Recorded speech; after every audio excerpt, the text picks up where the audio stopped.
Hello friends, मेरा नाम है शशांक सिंह और आप देख रहे हैं मेरा यूट्यूब चैनल। तो आज का जो टॉपिक है जिसके बारे में हम बात करेंगे वो है सेडिमेंट्री रॉक्स। पिछली वीडियो में हम लोगों ने बात करी थी इग्निशियस रॉक के बारे में। हमने जाना किस तरीके से मोल्टन मैग्मा जो निकलता है सॉलिडिफाई होता है और उससे हमारी इग्निशियस रॉक पड़ती है। साथ ही साथ फिर हमने ये भी जाना कि इग्निशियस रॉक के दो पार्ट होते हैं, इंट्रूसिव और एक्सट्रूसिव। यानी कि इंट्रूसिव यानी कि जो अंदर क्रस्ट में ठंडी हो जाती है, सॉलिडिफाई हो जाती है, और एक्सट्रूसिव यानी कि जो ऊपर अर्थ सरफेस पे ठंडी हो जाती है। तो हमने यहां तक तो जान लिया कि ये हमारी इग्निशियस रॉक बन के तैयार होती है। अच्छा, एक चीज यहां पे और बताना चाहूंगा। अगर आप बात करें इग्निशियस रॉक की, सेडिमेंट्री रॉक की या मेटामॉर्फिक रॉक की, ये तीनों रॉक्स एक ही है। जैसे मक्खन, घी, दही, ये सारी चीजें किससे बनती हैं? दही से तो बनती हैं, तो उसी से ही तो निकली हुई चीजें हैं ना ये। अगर हम दही को गर्म करते हैं, उसको उबालते हैं तो मलाई निकलती है। फिर उस मलाई को जमा के इकट्ठी करके जब उसको गर्म करेंगे तो उससे मक्खन निकलता है। उससे मक्खन निकलेगा तो मक्खन निकालेंगे तो जब अलग करेंगे तो उससे छाय यानी हमारी दही निकल जाती है। और फिर उस मक्खन को जब हम दोबारा गर्म करते हैं तो हमारा घी निकलता है। तो बेसिकली क्या है कि दूध में से ही सारी चीजें निकली हुई है ना। अच्छा, उसी में से फिर पनीर भी निकलता है जब हम दूध को फाड़ देते हैं। तो कहने का मतलब क्या है कि जो इग्निशियस रॉक है, सेडिमेंट्री रॉक है, मेटामॉर्फिक रॉक है, ये सारी रॉक्स एक ही में से निकली है। इग्निशियस से सेडिमेंट्री, सेडिमेंट्री से ही फिर मेटामॉर्फिक, और फिर वो मेटामॉर्फिक जब खत्म हो जाती है तो वापस रिसाइकल होकर इग्निशियस ही बनती है। तो अब मेटामॉर्फिक कैसे होगी वो हम अगली वीडियो में जानेंगे। अभी मैंने आपको इग्निशियस के बारे में बता दिया है। अब मैं बात करूंगा यहाँ पे सेडिमेंट्री रॉक की। तो देखिए होता क्या है, तो देखिए सेडिमेंट्री भी इग्निशियस से ही निकल के बनती है। अब कैसे बनती है देखिए वो मैं बताता हूँ आपको। बुक में देखिए यही चीजें लिखी हुई हैं सारी, वही मैंने आपको बताया। अपनी लैंग्वेज में मैं थोड़ा लिखता हूँ। रॉक्स, आईएसएन का मतलब इग्निशियस, सेडिमेंट्री और मेटामॉर्फिक। मैंने शॉर्ट में लिख दिया, इतना आप भी समझ सकते हैं।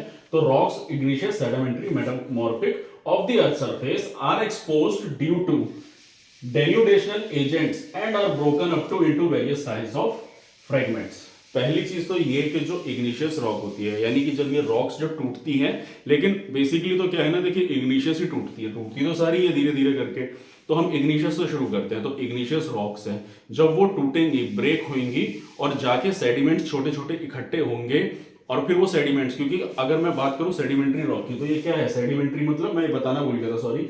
सेडिमेंट्री का मतलब क्या होता है ग्रीक में? सेडिमेंटेशन। सेडिमेंटेशन मतलब सेटलिंग, यानी कि जो पार्टिकल्स हैं वो सेडिमेंट्स इकट्ठे हो रहे हैं। तो वो सारे सेडिमेंट्स इकट्ठे होते हैं और इकट्ठे होने के बाद फिर हमारी सेडिमेंट्री रॉक बनती है। अब रॉक कैसे टूटती है वो सारी चीजें बात करते हैं। देखिए इसमें आपने एक वर्ड पढ़ा होगा, डेन्यूडेशनल एजेंट्स। ये डेन्यूडेशनल एजेंट्स क्या होते हैं? देखिए हमारी अर्थ पे क्या क्या चीजें होती हैं। हमारी अर्थ पे दो तरह की फोर्सेस होती है, एक्सोजेनिस और एंडोजेनिस। तो एक्सटीरियर की हम बात करेंगे, जो बाहर वाली फोर्सेस होती हैं, यानी कि बरसात, हवा, विंड जिसको हम कहते हैं, एयर, विंड, धूप, ये प्रेशर, ये जो जितनी भी चीजें कंसिस्टेंटली पत्थरों पे पड़ रही हैं, उससे क्या होगा? जैसे देखिए इग्निशियस रॉक की बात करूँ, रॉक है, अब रॉक के ऊपर पानी भी पड़ रहा है, बैक टू बैक बरसात हो रही है, बरसात के बाद फिर धूप निकलेगी, धूप भी कंसिस्टेंटली पड़ रही है, फिर उस पर हवा भी पड़ रही है। तो पत्थर कभी ना कभी तो ब्रेक करेगा ना, टूटेगा ना। और सोचिए 24/7 365 डेज ये प्रोसेस चल रहा है, कभी धूप, कभी बरसात, कभी हवा। जब उस पत्थर पे कंसिस्टेंटली पड़ेगी तो क्या होगा? वो ब्रेक होगा। पत्थर ब्रेक होगा तो फिर वो छोटे छोटे कण में बन के वो फिर मूव करेगा। अब वो मूव कैसे करेगा? मूव करेगा बरसात हो गया या ग्लेशियर फॉर्म में, जब वो पत्थर बहेगा और जाके एक जगह जाके इकट्ठा हो जाएगा। अब वहां जाके जब वो इकट्ठा होगा, फिर आगे मैं बात करूंगा।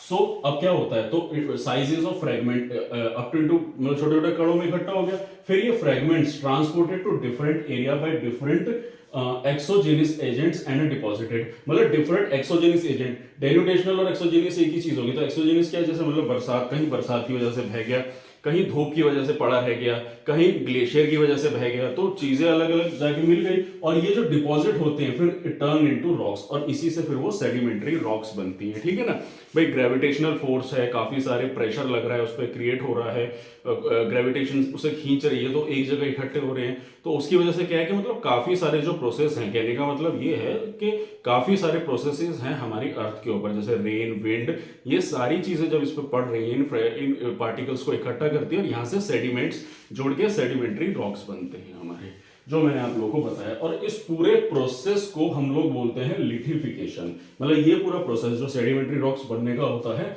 उसको हम लिथिफिकेशन कहते हैं। आई होप यहां तक क्लियर हो गया होगा। अब आगे बढ़ते हैं। In sedimentary rocks there are different layers on rocks like sandstone and shale. अब देखिए, जैसे कि हमने बात करी कि इग्निशियस से जब सेडिमेंट्री बन रही है तो उससे हो क्या रहा है कि बेसिकली मैं थोड़ा इसको ना एक डायग्राम पे आप लोगों को बता देता हूँ। जैसे देखिए, मान लीजिए ये हमारी इग्निशियस रॉक है, मैं ऊपर बना देता हूँ थोड़ा अच्छे से। ये हमारी इग्निशियस रॉक है, ठीक है। अब इस पे धूप, हवा, बरसात सब पड़ रही है, पत्थर टूट गया, पत्थर टूटा तो फिर वो मूव करके आगे पहुंच गया, ठीक है। तो यहाँ पे सेडिमेंट्स इकट्ठे हो गए हमारे।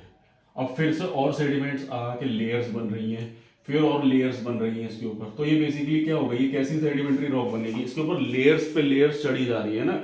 तो ये तो देखिए ठोस है। इग्निशियस की बात करें, वो तो मॉल्टन मैग्मा निकल के आया, ठंडा पड़ गया तो एक सॉलिड फॉर्म में ठोस बन गया वो। लेकिन सेडिमेंट्री रॉक्स क्या है, एक लेयर आई, उसके ऊपर पीछे से फिर एक और लेयर चढ़ी, एक और लेयर चढ़ी। तो वो बोल रहा है ना कि सेडिमेंट्री रॉक का डिफरेंट लेयर्स, तो वो जो डिफरेंट लेयर्स उस पर चढ़ रही है ना, वो बाद में देखने को भी मिलेंगी। जो हम पत्थर की बात करें, सैंडस्टोन और शेल, आप इसकी एक बार फोटो देखिए, इसमें जो आपको स्क्रीन पे इस वक्त दिख रही है, तो इसमें देखिए कैसे आपको लेयर्स दिख रही हैं, अलग अलग अलग चमक रही हैं।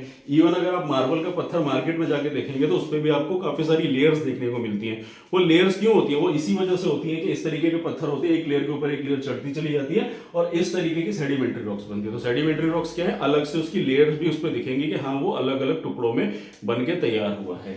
तो ये तो बात हुई सेडिमेंट्री रॉक्स कैसी होती है, उसके फीचर्स के बारे में मैंने आपको बताया। उसके बाद मैं बात करूंगा देयर आर 3 मेजर ग्रुप्स। तो मतलब सेडिमेंट्री रॉक्स के 3 ग्रुप्स है, वो कैसे बनती है। देखिए, मैकेनिकली फॉर्म्ड, ऑर्गेनिकली फॉर्म्ड और केमिकली फॉर्म्ड। एक एक करके बताता हूँ। देखिए, मैकेनिकली फॉर्म्ड यानी कि जो बनाई गई है। अब कैसे बनेगी, इंसान थोड़ी बना रहा है। तो ये जो पूरा का पूरा प्रोसेस हो रहा है, जो डेन्यूटेशनल और ये जो एक्सोजेनिक, ये जो फोर्सेस लग रही है अभी जो मैंने सारी बताई हैं, ये सारा किसकी वजह से होता है, मैकेनिकली फोर्स। तो ये मैकेनिकल मतलब इन सब लोगों का कंट्रीब्यूशन है, जिससे सैंडस्टोन, कॉन्ग्लोमरेट, लाइमस्टोन, शेल, लोएसिस, ये सारे किससे बनके तैयार हो रहे हैं, हमारे मैकेनिकल फॉर्मेशन से। उसके बाद आता है ऑर्गेनिकली फॉर्म्ड। ऑर्गेनिकली फॉर्म्ड का सबसे अच्छा एग्जांपल है हमारा कोल। कोल यानी कोयला। कोयला कैसे बनता है, कोयला हमारा ऑटोमेटिकली बनता है ना, यानी कि पेड़ कोई गिर गया, फिर उसके ऊपर लेयर मिट्टी की चढ़ती चली गई, लाखों करोड़ों साल तक वो दबा हुआ फिर जाके निकलता है। तो कोयला भी एक तरह का पत्थर ही तो है ना। तो कोल जो है वो ऑर्गेनिकली फॉर्म्ड है, अपने आप बनता है। तो ऑर्गेनिकली मतलब कोई भी चीज जो है नेचुरली बन रही है चीज, ठीक है ना। बन तो ये भी चीज नेचुरली रही है, लेकिन इसमें काफी सारी मैकेनिकल फोर्स लग रही है इसलिए। लेकिन ऑर्गेनिकली क्या है, उस लेयर पे चढ़ता चला गया, वो नीचे दबा हुआ है और अपने आप ही कोयला बन के तैयार हो गया, ठीक है। तो इसको हम ऑर्गेनिकली फॉर्म बोलेंगे। उसके अलावा जैसे चॉक होता है, गेसराइट होता है, लाइमस्टोन होता है, ये हमारे ऑर्गेनिक फॉर्मेशन में आता है। तीसरा आता है हमारा केमिकली फॉर्म्ड। केमिकली फॉर्म की बात करूं तो जैसे chert, limestone, halide, potassium, potash जिसको हम बोलते हैं। हेलाइट ये बेसिकली सेंधा नमक जो होता है ना, आपके घर में होता है नमक, मोटा नमक जिसको हम बोलते हैं सेंधा नमक, ये वही होता है।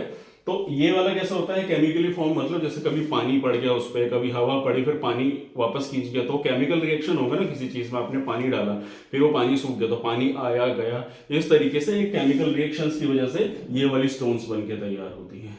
तो ये थे इसके 3 मेजर ग्रुप्स जिसमें बांटा गया सेडिमेंट्री रॉक्स किस तरीके से बनती हैं, ठीक है ना। तो आप देखना कि आपने कैसे देखा। तो एक बार इसको पूरा का पूरा एक बार कंपाइल कर देता हूं जल्दी से। तो आपने देखा कि इग्निशियस रॉक से ब्रेक होते हैं सारे एक्सोजेनिस एंडोजेनिस फोर्सेस लगती है, जिसकी वजह से सारे पार्टिकल्स ब्रेक होते हैं और छोटे छोटे हिस्सों में आके टुकड़े इकट्ठे होते हैं, फिर ग्रेविटेशनल बाकी फोर्सेस की वजह से सेडिमेंट्री रॉक बनकर तैयार होती है। सेडिमेंट्री रॉक एक अपनी अपनी लेयर्स होती है, उसकी लेयर्स उसके ऊपर काफी सारी दिखती हैं।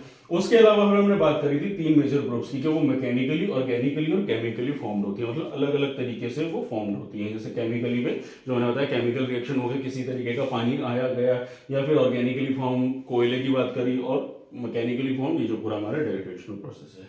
तो आई होप अब आपको चीजें सारी क्रिस्टल क्लियर हो गई होंगी जो मैंने आपको बताया सेडिमेंट्री रॉक्स के बारे में। अब हम अगली वीडियो में पढ़ेंगे हमारे कौन सी लास्ट मेटामॉर्फिक रॉक के बारे में। यहाँ पे एक इन्फॉर्मेशन और देना चाहूंगा, अगर आपको कोई भी यूपीएससी की बुक लेनी है, जैसे आप किसी भी सब्जेक्ट की, इवन एनसीईआरटी हुई है, बाकी किसी भी सब्जेक्ट की बुक हुई, तो आप मेरे डिस्क्रिप्शन बॉक्स में जाइए, वहां पे आपको लिंक मिलेगा, आपको वहां पे सारी बुक्स के लिंक मिल जाएंगे, वहां से लिंक पे क्लिक करके आप बुक परचेज कर सकते हैं अमेजोन से। तो दोस्तों यही था मेरा आज का टॉपिक, और अगर आपको मेरा काम पसंद आ रहा है, अगर आपको मेरी वीडियो अच्छी लग रही है, तो मेरे चैनल को सब्सक्राइब कीजिए, मेरी वीडियो को लाइक कीजिए, और आने वाले समय में आपको और ऐसी इंफॉर्मेटिव वीडियोस मिलती रहेंगी। तो आज के लिए इतना ही, मिलते हैं नेक्स्ट वीडियो में। Thank you very much.